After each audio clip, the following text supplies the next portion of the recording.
You know what separates the truly powerful from everyone else? It's not what they say, it's what they don't say. I learned this the hard way, and today I'm going to share with you the 8 situations where your silence will become your greatest weapon. But before I dive in, let me tell you something that will change your life forever. The person who masters silence masters their destiny. I used to be the guy who had something to say about everything. Every conversation, every meeting, every argument, I was there, mud running, thinking I was proving how smart I was, until one day I realized something that hit me like a lightning bolt. The most successful people I knew, the ones who commanded real respect, they barely spoke. When they did, everyone listened. That's when I understood that words are like money. The more you spend, the less valuable they become. Think about this for a moment. We live in a world where everyone is screaming to be heard. Social media, conversations, meetings, it's all noise. But what if I told you that in this chaos of voices, your silence could be the loudest sound in the room? What if I told you that by choosing when not to speak, you could gain more power than any words could ever give you? The first situation where you must embrace silence is when someone is trying to provoke you. I call this the trap of emotional reaction. Picture this. Someone says something that cuts deep, something designed to make you explode. Your blood boils, your face gets hot, and every fiber of your being wants to fire back with something equally hurtful or defensive. This is the moment where 99% of people fail. They take the bait, they react, they lose. But here's what I discovered. When someone tries to provoke you and you remain silent, something magical happens. First, they don't get the satisfaction they're looking for. They threw their best punch and you didn't even flinch. Second, and this is crucial, your silence makes them question themselves. Did you not hear them? Are you so unbothered that their words mean nothing? This uncertainty is your power while they're trying to figure you out. You've already won. I remember being in a business meeting where a competitor tried to embarrass me in front of potential clients. He brought up a past failure, twisted the story, and painted me as incompetent. The old me would have defended myself, explained the situation, maybe even attacked back. Instead, I looked at him, gave a slight smile, and said nothing. The room went quiet. Everyone was waiting for my response, but I just moved on to the next point of my presentation. By the end of that meeting, I had signed the biggest deal of my career. Why? Because my silence spoke volumes about my confidence and professionalism. The second situation demands your silence when you're in the presence of someone sharing their pain or struggles. This is where most people mess up catastrophically. Someone opens up about their problems, and what do? We immediately jump in with advice, with our own similar stories, with solutions they didn't ask for. We think we're helping, but we're actually stealing their moment. When someone is pouring their heart out, your job isn't to fix them. Your job is to be a witness to their experience. Your silence gives them space to express what they've been holding inside. It tells them without words that their feelings are valid, that they're being heard, that they matter. This kind of silence is a gift that few people know how to give. I learned this lesson when my closest friend was going through a divorce. Every time we met, I had advice, I had strategies, I had similar stories from other people. One day he looked at me and said, "Can you just listen?" That's when it hit me. My words, no matter how well-intentioned, were drowning out what he really needed, someone to simply be there. From that day forward, I practiced the art of silent support. And you know what? Our friendship became deeper than ever before. The third situation where silence becomes your superpower is during negotiations. Whether you're negotiating a salary, a business deal, or even something as simple as the price of a car, the person who speaks first after the offer loses. This is a law as fundamental as gravity in the world of negotiation. Here's why this works. When you make your offer or state your position and then remain silent, you create pressure, not on yourself, but on the other person. They feel compelled to fill the void, and in filling that void, they often reveal information you couldn't have gotten any other way. They might improve their offer, they might show their hand, they might negotiate against themselves, I once sat in a negotiation for a major contract. After stating our price, which was significantly higher than what they expected, I shut my mouth. The silence lasted for what felt like an eternity, probably 45 seconds. The other party started fidgeting. Then they started talking. First, they explained why the price was too high. Then, without me saying a word, they started suggesting ways they could make it work. By the time they finished talking, they had essentially agreed to 90% of what we asked for, all because I knew when to stop talking. The fourth situation is perhaps the most challenging for people in our modern age. When you're surrounded by gossip. We live in a culture that thrives on talking about others. It's entertainment, it's bonding, it's also poison. When you're in a group and the conversation turns to gossip about someone who isn't there, your silence becomes a statement of character. But here's the tricky part. If you speak up against the gossip, you might come across as preachy or holier than thou. If you participate, you become part of the problem. The solution? Strategic silence. Don't contribute, don't laugh, don't nod in agreement, just be quiet. Change the subject when you get the chance. Your silence in these moments builds a reputation that money can't buy, the reputation of someone who can be trusted. I've watched careers get destroyed by gossip. I've seen friendships end and opportunities vanish because someone couldn't keep their mouth shut about others. But I've also seen the opposite. I've seen people rise to incredible heights simply because they were known as the person who never spoke ill of others.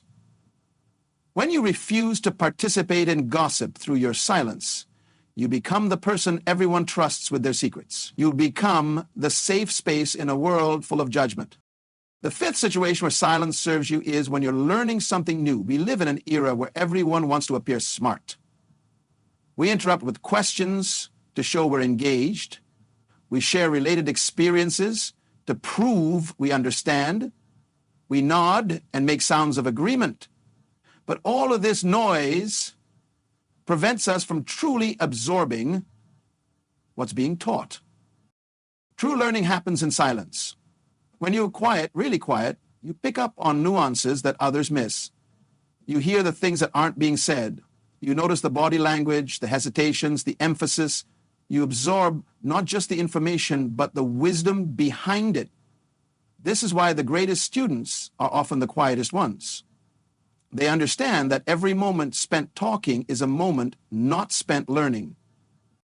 It transformed my life when I learned to be silent during learning opportunities. Whether it was in business seminars, personal development workshops, or even casual conversations with successful people, I practiced extreme listening.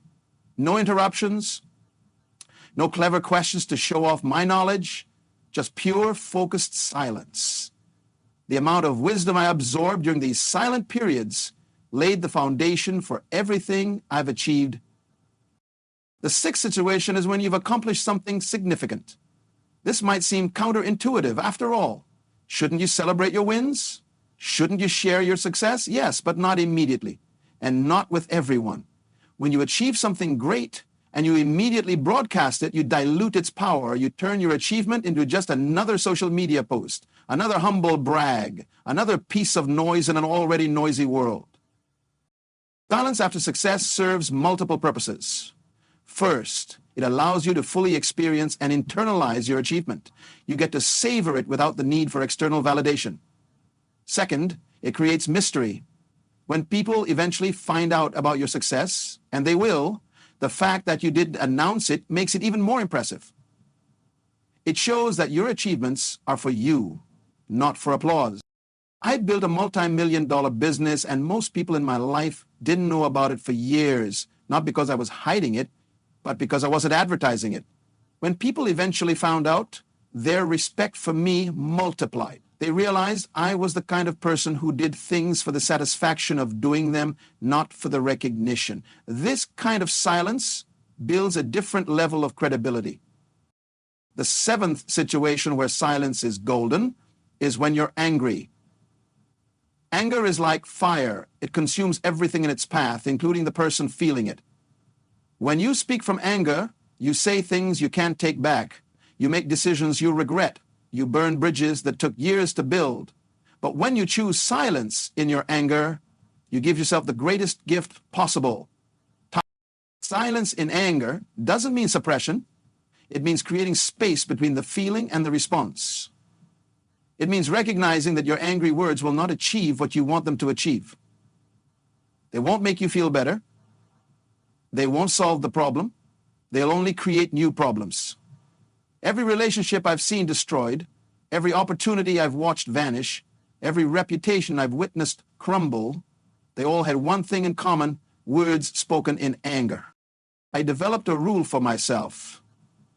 When I feel anger rising, I go silent for 24 hours. No texts, no emails, no conversations about whatever triggered me. This silence has saved me more times than I can count. It's prevented me from sending that resignation letter I would have regretted. It's stopped me from ending relationships that just needed understanding. It's kept me from making business decisions that would have cost me everything. The eighth and perhaps most important situation for silence is when you need to hear your own inner voice. We live in a world of constant input. From the moment we wake up to the moment we sleep, we're bombarded with other people's thoughts, opinions, and agendas. Social media, news, conversations, entertainment is endless. In this chaos, the most important voice, your own inner wisdom, gets drowned out. This is why the most successful people I know have regular periods of complete silence. Not just quiet, but intentional silence, where they disconnect from all input and simply exist with their thoughts. In these moments of silence, clarity emerges. Solutions to problems appear.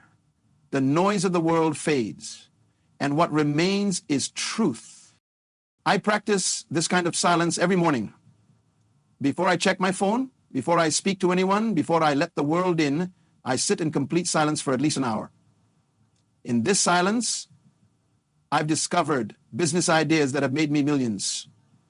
I've found solutions to problems that seemed impossible. I've gained clarity on relationships, on purpose, on direction.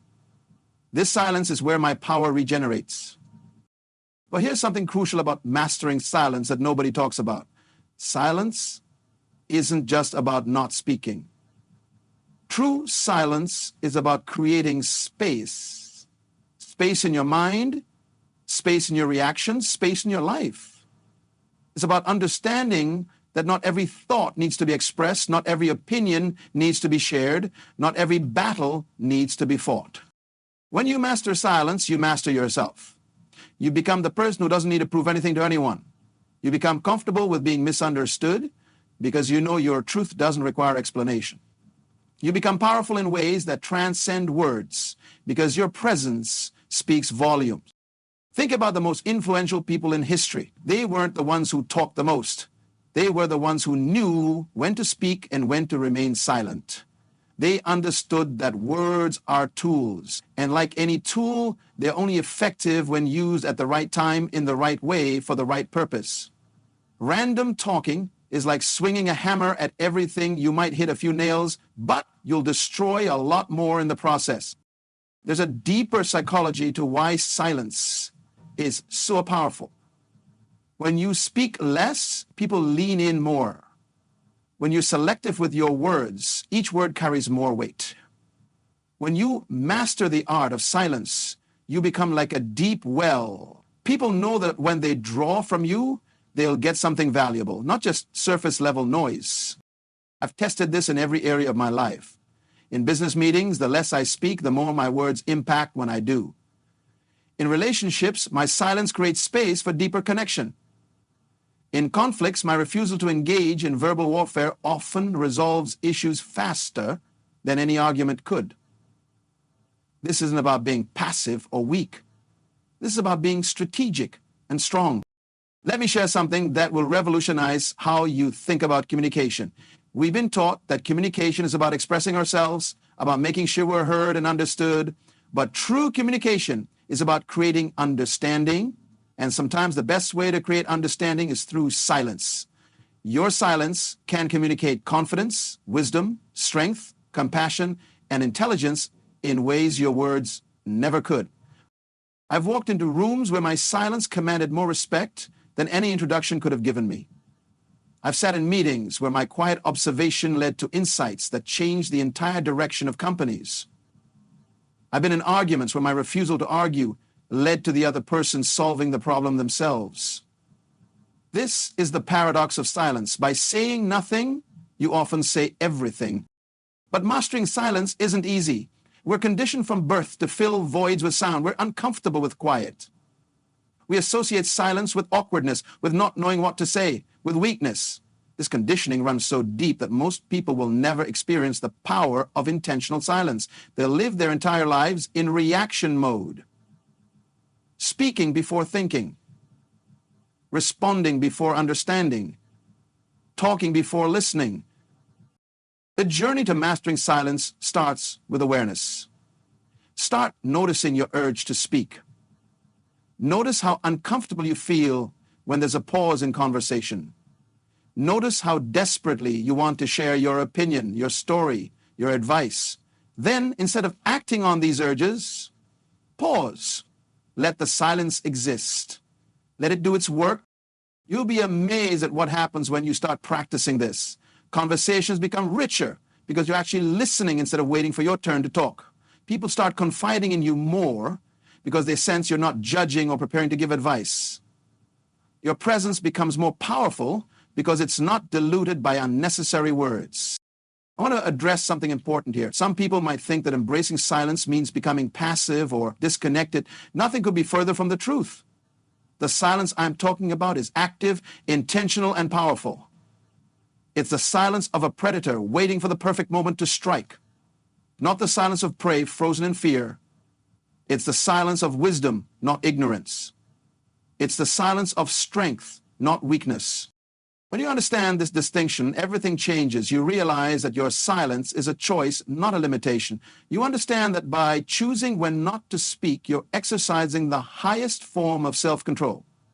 You're demonstrating mastery over your impulses, your ego, and your need for validation.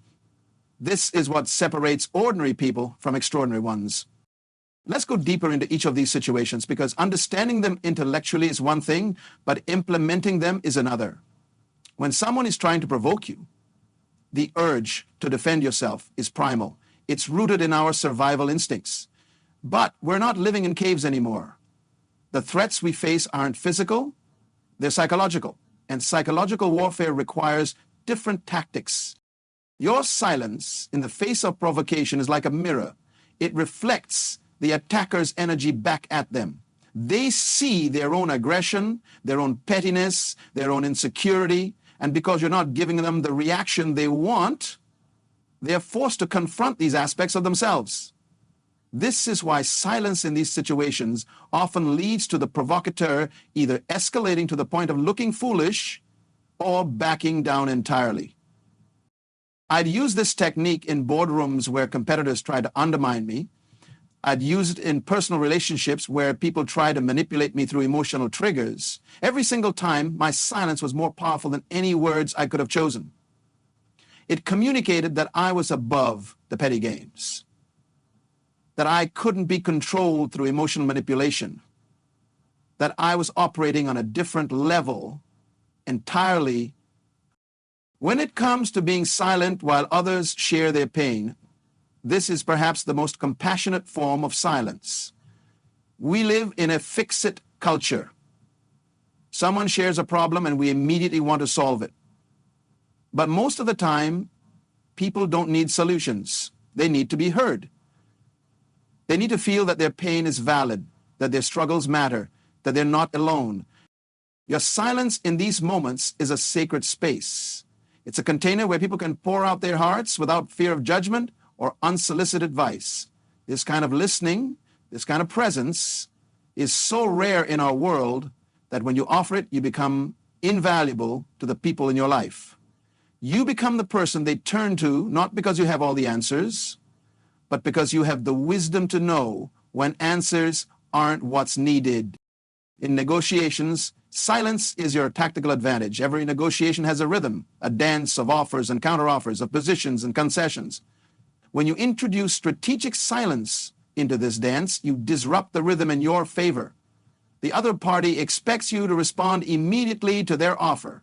When you don't, it creates cognitive dissonance. They start wondering if their offer was too low, if they've reread the situation, if they need to sweeten the deal. I've sat in negotiations where my silence led to the other party increasing their offer 3 times without me saying a word. They literally negotiated against themselves because they couldn't handle the pressure of the silence. This isn't about being manipulative. This is about understanding human psychology and using it ethically to achieve fair outcomes. If your position is reasonable and your silence leads to a better deal, you've simply used a tool that's available to everyone but mastered by few.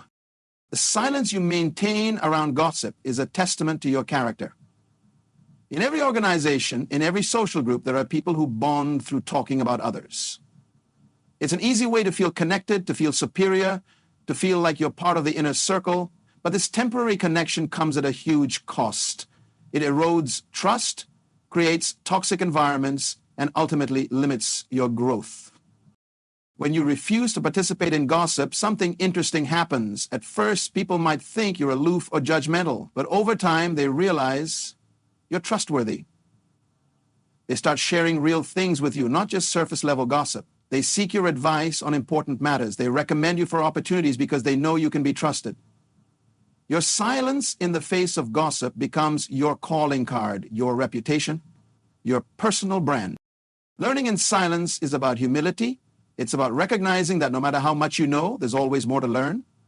It's about understanding that your questions and comments, no matter how insightful you think they are, might be preventing you from receiving the full transmission of knowledge. When you're truly silent while learning, you pick up on subtleties that others miss. You hear the wisdom between the words. You absorb not just information, but understanding. I've sat with masters in various fields, and the most valuable lessons came not from what they said, but from what I observed in silence. The way they moved, the way they thought, the way they approached problems. These things can only be absorbed in quiet observation. Your clever questions might make you feel smart, but your silence makes you wise. Being silent about your successes is about understanding the true nature of achievement. When you achieve something significant and immediately share it with the world, you're seeking external validation. You're saying that your achievement isn't complete until others acknowledge it. But when you can achieve something and be satisfied with your own knowledge of it, you've reached a different level of maturity and self-assurance. This doesn't mean you never share your successes. It means you're selective about when, how, and with whom you share them. It means your sharing comes from a place of contribution, not neediness. When you do eventually share, it's to inspire others or to teach, not to seek approval. This kind of sharing has a completely different energy, and people can feel it. The silence you maintain when angry is perhaps the most practical form of wisdom. Anger clouds judgment. It narrows perspective. It makes smart people do stupid things. When you speak from anger, you're not speaking from your highest self. You're speaking from a triggered, reactive place that doesn't represent who you really are or what you really want. I've seen people destroy decades-long friendships with words spoken in a moment of anger. I've watched careers end because someone couldn't keep their mouth shut when they were triggered. I've witnessed business partnerships dissolve because partners spoke to each other from places of hurt and rage instead of taking time to cool down and approach issues rationally. Your silence when angry isn't suppression, it's wisdom in action. Creating silence to hear your inner voice is about recognizing that you have an internal guidance system that's always available, but often drowned out by external noise. This inner voice isn't some mystical concept. It's your accumulated wisdom, your intuition, your deeper knowing that emerges when you create space for it. In our noisy world, this inner voice is your competitive advantage. It's your direct line to insights and solutions that others miss because they're too busy consuming and reacting. The practice of regular silence, of creating these spaces in your life, is what separates those who react to life from those who create their lives. In silence, you can hear what you really want, not what you've been programmed to want. You can feel what's truly important to you, not what society says should be important. You can access solutions that come from your unique perspective and experience, not from what you've read or heard from others. As I continue sharing these insights with you, I want you to understand that mastering silence is a journey, not a destination. You won't get it right every time. There will be moments when you speak when you should have remained silent. There will be times when your silence is misinterpreted. There will be situations where finding the balance between speaking and not speaking feels impossible. This is all part of the process. What matters is that you start. What matters is that you begin to see silence not as the absence of something, but as the presence of everything. In silence, there's power. In silence, there's wisdom. In silence, there's connection. In silence, there's clarity. Most importantly, in silence, there's choice. The choice to respond rather than react. The choice to observe rather than judge. The choice to understand. And I want to share with you some advanced strategies for implementing silence in your life. First, start small. Don't try to become a master of silence overnight.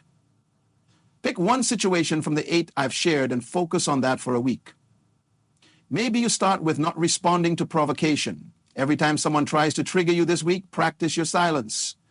Notice what happens. Notice how it feels. Notice the results. Once you've gotten comfortable with one form of silence, add another. Layer these practices until they become second nature.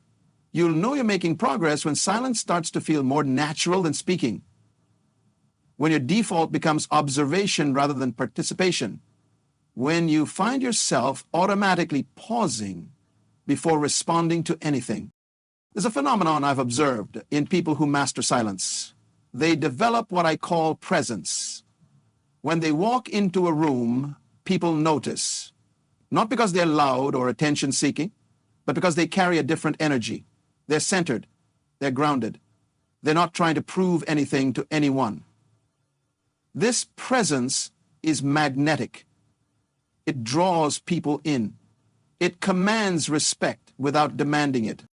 This presence comes from the confidence that silence builds. When you know you can handle any situation without needing to speak, when you trust your ability to remain centered regardless of what's happening around you, when you've proven to yourself that your power doesn't come from your words but from your being, you carry yourself differently. You move through the world with a quiet confidence that others can sense but can't quite explain.